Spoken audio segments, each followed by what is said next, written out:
ఈరోజు మనం తెపాలా చెక్క చేసుకుందాం. ముందుగా బియ్యం పిండి తీసుకుందాం. పచ్చిమిర్చి ఇలా చిన్నగా రౌండ్గా కట్ చేసి పెట్టుకోవాలి.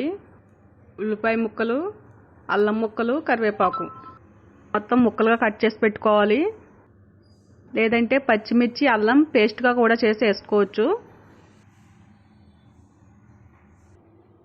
నానబెట్టిన వేరుశెనగ గింజలు, పచ్చిశనగపప్పు, పెసరపప్పు. నేనైతే మార్నింగే నానబెట్టి పెట్టుకున్నాను పప్పులన్నీ. కట్ చేసి పెట్టుకున్న ముక్కలన్నీ ఒక ప్లేట్లోకి కానీ గిన్నెలోకి కానీ వేసుకుందాం. నానబెట్టుకున్న పప్పులు కూడా అన్నీ వేసుకున్న తర్వాత ఇప్పుడు 2 కప్పుల బియ్యం పిండి వేసుకుందాం.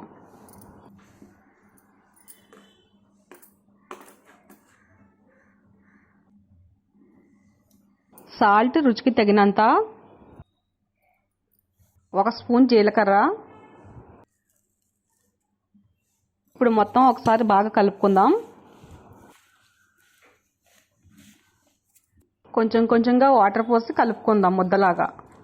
వాటర్ మనం ఒకసారే కాకుండా చూసుకుని పోసుకుని కలుపుకోవాలి. ఈ మాదిరిగా కలిపి పెట్టుకోవాలి. 10 నిమిషాలు మూత పెట్టి పక్కన పెట్టుకుందాం.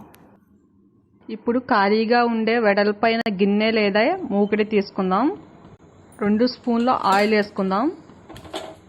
దీనికి కొంచెం ఆయిల్ ఎక్కువగానే పడుతుంది. ఇప్పుడు ముందుగా కలిపి పెట్టుకున్న పిండి తీసుకుని చేతికి కొంచెం ఆయిల్ రాసుకుని ఇప్పుడు పిండి ముద్ద వేసుకుని మొత్తం సమంగా పరుచుకోవాలి. ఇలా మొత్తం రౌండ్గా సమానంగా చేతితో ఒత్తుకోవాలి. అలా చేసుకున్న తర్వాత మధ్య మధ్యలో అక్కడక్కడ హోల్స్ పెట్టుకోవాలి. అలా బెజ్జాలు పెట్టుకోవడం వల్ల మధ్యలో కూడా బాగా ఏగుతుంది.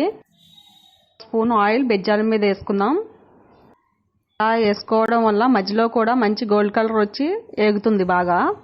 ఇలా వేసుకున్న తర్వాత ఇప్పుడు స్టవ్ వెలిగించి తక్కువ మంట మీద మూత పెట్టి ఉడికించుకుందాం. ఇప్పుడు ఒకసారి చూసుకుందాం. మూత తీసి మంచిగా ఉడికింది. అడుగున మంచి గోల్డ్ కలర్ వచ్చి ఏగిన తర్వాత ఇప్పుడు ఇంకో సైడ్కి తిరగేసుకుందాం. మన దగ్గర అట్లకాడు ఉంటుంది కదా, దాంతో తిరగేసుకోవాలి. ఇలా 5 నిమిషాలు ఇటు సైడ్ కూడా బాగా వేయించుకుని ఇప్పుడు తీసేసుకుందాం. ఈవినింగ్ స్నాక్స్లా చేసి పెడితే చాలా బాగుంటాయి. పైగా వర్షాలు పడుతున్నాయి, పిల్లలు కూడా ఇంటి దగ్గరే ఉంటున్నారు కదా. ఈ తెపాలా చెక్క మీరు కూడా ట్రై చేయండి. ఎలా వచ్చిందో కామెంట్ చేయండి. Thank you.